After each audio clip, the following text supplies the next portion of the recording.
Doctor ਸਾਹਿਬ ਸਾਡੇ ਕੋਲ ਅਗਲਾ ਫੇਸਬੁੱਕ ਕਮੈਂਟ ਅਬੋਹਰ ਤੋਂ ਵੀਰ ਹਰਵਿੰਦਰ ਸਿੰਘ ਜੀ ਦਾ ਸਾਡੀ ਭਾਰਤੀ ਮੀਡੀਆ ਤੇ ਹਿੰਦੂਤਵਾ ਦੇ ਪ੍ਰਭਾਵ ਨਾਲ ਸੰਬੰਧਿਤ ਵੀਡੀਓ ਤੇ ਆਇਆ ਹੈ। ਇਹ ਲਿਖਦੇ ਹਨ, ਹਿੰਦੂਆਈਜ਼ਡ ਮੀਡੀਆ ਐਨਡੀਟੀ ਟੀਵੀ ਤੇ ਇੱਕ ਸਿੱਖ ਐਂਕਰ ਕੰਮ ਕਰਦਾ ਹੈ। यूपी ਚ ਮਾਰੇ ਗਏ ਮੁਸਲਮਾਨਾਂ ਦੀ ਖਬਰ ਸਾਰਾ ਮੀਡੀਆ ਕਵਰ ਕਰ ਰਿਹਾ ਹੈ। ਹਰ ਥੋੜੇ ਸਮੇਂ ਬਾਅਦ ਮੈਨੂੰ ਸਿੱਖਾਂ ਨਾਲ ਸੰਬੰਧਿਤ ਕੋਈ ਚੰਗੀ ਖਬਰ ਦੇਖਣ ਨੂੰ ਮਿਲਦੀ ਹੈ। ਪਿੱਛੇ ਜੇ ਇੱਕ ਸਿੱਖ ਨੌਜਵਾਨ ਨੇ ਆਪਣੀ ਪੱਗ ਦੀ ਮਦਦ ਨਾਲ ਕਈਆਂ ਦੀ ਜਾਨ ਬਚਾਈ।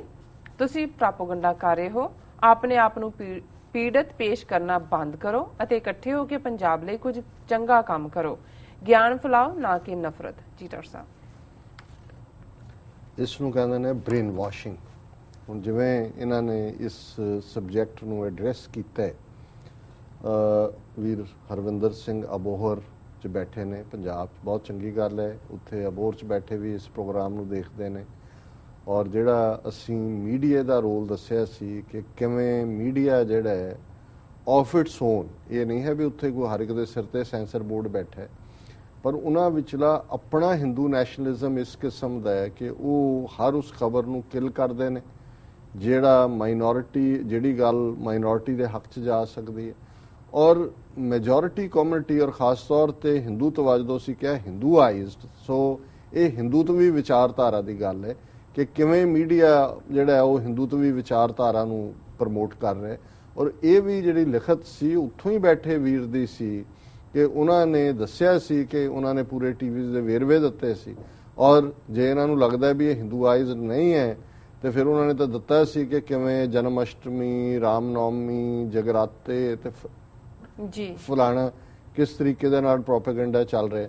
ਔਰ ਜੇ ਮੀਡੀਆ ਇੰਨਾ ਹੀ ਜਿਹੜਾ ਲਿਬਰਲ ਹੈ ਜਾਂ ਇੰਨਾ ਹੀ ਜਿਹੜਾ ਫੈਕਟ ਬਿਆਨ ਕਰ ਰਿਹਾ ਤੇ ਫਿਰ ਕਹਾਣੀ ਹੋਰ ਹੁੰਦੀ ਨਾ। ਇਸ ਮੀਡੀਆ ਨੇ 1980 ਤੋਂ 84 ਤੱਕ ਸਿੱਖਾਂ ਦਾ ਲਿਹਾਜ਼ ਕੀਤਾ। ਕਿਸ ਨੇ ਉਗਰਵਾਦੀ, ਅਲਗਾਵਵਾਦੀ, ਆਤੰਕਵਾਦੀ ਸਿੱਖਾਂ ਨੂੰ ਬਣਾਇਆ? ਕਿਸ ਨੇ ਇਸ ਕਿਸਮ ਦਾ ਪ੍ਰਚਾਰ 84 ਤੋਂ ਬਾਅਦ ਵੀ ਕੀਤਾ ਕਿ ਸਿੱਖ ਜਿਹੜੇ ਨੇ ਇਹ ਦੇਸ਼ ਦੇ ਉੱਤੇ ਕਲੰਕ ਨੇ, ਇਹ ਜਿਹੜੇ ਨੇ ਇਹ ਗਦਾਰ ਨੇ। ਔਰ ਅੱਜ ਤੱਕ ਜਿਹੜਾ ਰੋਲ ਹੈ, ਹੁਣ ਜਿਸ ਤਰੀਕੇ ਨਾਲ ਈਵਨ ਜਿਹੜਾ ਇਹਨਾਂ ਦਾ ਵਿਰੋਧੀ ਮੀਡੀਆ ਵੀ ਸੀ, ਇੱਕ ਤਾਂ ਡਾਇਰੈਕਟਲੀ, ਇੱਕ ਜ਼ਮਾਨਾ ਸੀ ਕਿ ਇਕੱਲਾ ਇੱਕ ਅਖਬਾਰ ਇਹਨਾਂ ਦਾ ਜਨਸੰਘ ਦਾ ਹੁੰਦਾ ਸੀ, ਪੰਚ ਜਨੇ ਜੀ, ਉਹਦੇ 'ਚ ਇਹਨਾਂ ਦੀਆਂ ਸਟੇਟਮੈਂਟਾਂ ਹੁੰਦੀਆਂ ਸੀ।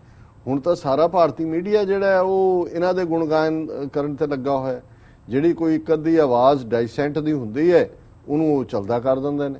ਸੋ ਪਰ ਇਹ ਬ੍ਰੇਨ ਵਾਸ਼ਿੰਗ ਇਹ ਹੈ ਵੀ ਉਹਨਾਂ ਨੂੰ ਲੱਗਦਾ ਹੈ ਜੀ ਇੱਕ ਅੱਧੀ ਖਬਰ ਦਿਖਾਤੀ ਕਿ ਜੀ ਇੱਕ ਸਿੱਖ ਨੇ ਪੱਗ ਦੇ ਨਾਲ 4 ਦੀ ਜਾਨ ਬਚਾ ਦਿੱਤੀ।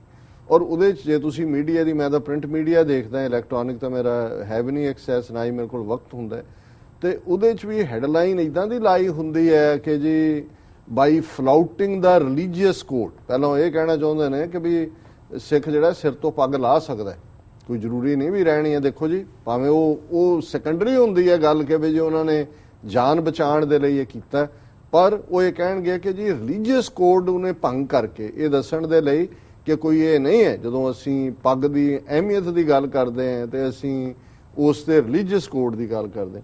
ਸੋ ਇਸੇ ਤਰ੍ਹਾਂ ਉਹਨਾਂ ਨੂੰ ਇਹ ਲੱਗਦਾ ਹੈ ਕਿ ਜੀ ਦੇਖੋ NDTV ਦੇ ਉੱਤੇ ਇੱਕ ਸਿੱਖ ਐਂਕਰ ਬਿਠਾਇਆ ਹੋਇਆ।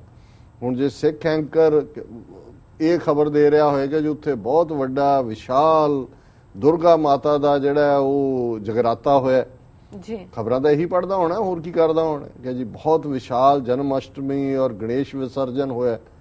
ਉਹਨਾਂ ਨੇ ਨਿਊਜ਼ ਰੀਡਰ ਰੱਖੇ ਹੋਏ ਨੇ, ਐਂਕਰ ਜਿਹੜੇ ਨੇ ਉਹਨਾਂ 'ਚ ਜਾਂ ਨਵਜੋਤ ਸਿੱਧੂ ਸੀ, ਬੜਾ ਪਪੂਲਰ, ਹੂ ਹੀ ਕਰਨ ਵਾਲਾ, ਹੁਣ ਤਾਂ ਚਲੋ ਬਿਮਾਰ ਪਿਆ ਜੀ, ਤੇ ਉਹਦੇ 'ਚ ਤੁਸੀਂ ਦੇਖੋ ਅੱਧਿਓਂ ਜ਼ਿਆਦਾ ਜੋਕ ਨਾਲ ਉਹ ਸ਼ੇਖਰ ਗੁਪਤਾ, ਸ਼ੇਖਰ ਸੁਮਨ ਬਿਠਾਇਆ ਹੁੰਦਾ ਸੀ। ਉਹ ਵੀ ਪੂਰਾ ਐਂਟਾਈ ਸਿੱਖ ਤੇ ਹੀ ਕਰਕੇ ਜਿਹੜੇ ਜਿਸ ਕਿਸਮ ਦੇ ਉਹ ਜੋਕ ਕਰਿਆ ਕਰਦਾ। ਹੁਣ ਕਹੇ ਜੀ ਦੇਖੋ ਉੱਥੇ ਜਿਹੜੇ ਮੋਸਟ ਪੇਡ ਐਂਕਰ ਨੇ ਫਲਾਣੇ ਸ਼ੋਅ ਦੇ, ਉਹਨਾਂ 'ਚ ਤਾਂ ਨਵਜੋਤ ਸਿੱਧੂ ਸੀ, ਉਹ ਤਾਂ ਦੇਖੋ ਉਹਨੇ ਬਲਾਸਟ ਕੀਤਾ। ਜਾਂ ਉਹ ਸਾਰੇ ਗਾ ਤੇ ਫਲਾਣਿਆਂ 'ਚ 2-4 ਕੋਈ ਸਿੱਖ ਮੁੰਡੇ ਗਾਇਕ ਆ ਜਾਂਦੇ ਨੇ, ਉਹਨਾਂ ਨੂੰ ਕਰਾ ਕੇ ਉਹ ਬਾਕੀ ਵੀ ਜਿਹੜੇ ਨੇ ਉਹਨੂੰ ਬੱਲੇ ਬੱਲੇ ਦੇਖੋ ਜੀ ਗਾਇਕੀ 'ਚ ਉੱਥੇ ਤੱਕ ਪਹੁੰਚ ਗਏ। ਸੋ ਜੇ ਇਹੀ ਕ੍ਰਾਈਟੇਰੀਆ ਕਿ ਬਈ ਕਿੱਥੇ ਕਿਹਦੇ ਨਾਲ ਡਿਸਕ੍ਰਿਮੀਨੇਸ਼ਨ ਨਹੀਂ ਹੈ ਔਰ ਅਸੀਂ ਤਾਂ ਬਹੁਤ ਮਾਣ ਨਾਲ ਰਹਿ ਰਹੇ, ਫਿਰ ਰੱਬ ਹੀ ਰੱਖ ਹੈ। ਜੇ ਉੱਥੇ ਬੈਠੇ ਸਿੱਖ ਇਹ ਸੋਚਣ ਲੱਗ ਗਿਆ ਕਿ ਜੀ ਦੇਖੋ ਅਸੀਂ ਤਾਂ ਉਹ ਜਿਹੜਾ ਅਲੀ ਬਾਬਾ 40 ਚੋਰ, ਉਹ ਕਹਾਣੀ ਮੈਨੂੰ ਯਾਦ ਹੈ ਕਿ ਵੀ ਕਿਸੇ ਨੇ ਕਿਹਾ ਐਕਟਰ ਬਣ ਗਿਆ ਘਰੋਂ ਦੌੜ ਕੇ, ਬੰਬਈ ਤੋਂ 10 ਸਾਲ ਬਾਅਦ ਆ ਗਿਆ ਵਾਪਸ। ਕਿਸੇ ਨੇ ਕਿਹਾ ਜੀ ਤੂੰ ਨਜ਼ਰ ਨਹੀਂ ਆਇਆ ਕਿਤੇ ਫਿਲਮ? ਨਹੀਂ ਜੀ, ਕਹਿੰਦਾ ਆਇਆ। ਉਹ ਕਹਿੰਦਾ ਮੈਂ ਕਿਤੇ? ਕਹਿੰਦੇ ਤੁਸੀਂ ਅਲੀ ਬਾਬਾ 40 ਚੋਰ ਦੇਖੀ ਫਿਲਮ? ਕਹਿੰਦਾ ਹਾਂ ਦੇਖੀ, ਉਹ 'ਚ ਮੈਨੂੰ ਤਾਂ ਨਹੀਂ ਨਜ਼ਰ ਆਇਆ। ਕਹਿੰਦਾ ਨਹੀਂ, ਉਹ ਜਿਹੜਾ 40ਵਾਂ ਕੁੱਪਾ ਸੀ ਨਾ ਜਿਹਦੇ 'ਚ ਲੁਕਿਆ ਸੀ, ਉਹ ਕੁੱਪੇ 'ਚ ਮੈਂ ਸੀ, ਅੰਦਰ ਤੋਂ ਢੱਕਣ ਦਿੱਤਾ ਸੀ। ਉਹ ਕਹਿੰਦਾ ਫਿਰ ਕਮਾਲ ਹੋ ਗਈ ਤੇਰੀ ਐਕਟਿੰਗ।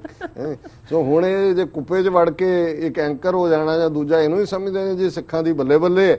ਤੇ ਜਿਸ ਕੌਮ ਨੇ ਰਾਜ ਕੀਤਾ, ਜਿਹੜੀ ਡਿਸੀਜਨ ਮੇਕਿੰਗ ਸੀ ਤੁਹਾਡੇ ਕੋਲ ਸੀ, ਤੁਸੀਂ ਇੱਕ ਅਣਖ ਦੇ, ਇੱਕ ਆਬਰੂ ਦੇ ਰਾਖੇ, ਅੱਜ ਤੁਹਾਡੀ ਅਣਖ ਔਰ ਤੁਹਾਡੀ ਆਬਰੂ ਮਿੱਟੀ 'ਚ ਮਿਲਾਈ ਹੋਈ ਹੈ। ਤੇ ਜੇ ਇਹੀ ਆਜ਼ਾਦੀ ਹੈ ਜਾਂ ਉਹਨਾਂ ਨੂੰ ਲੱਗਦਾ ਜੀ ਮੀਡੀਆ ਬਹੁਤ ਫੇਅਰ ਹੈ, ਰੱਬ ਹੀ ਰੱਖਾ ਤੁਹਾਡਾ ਜੀ।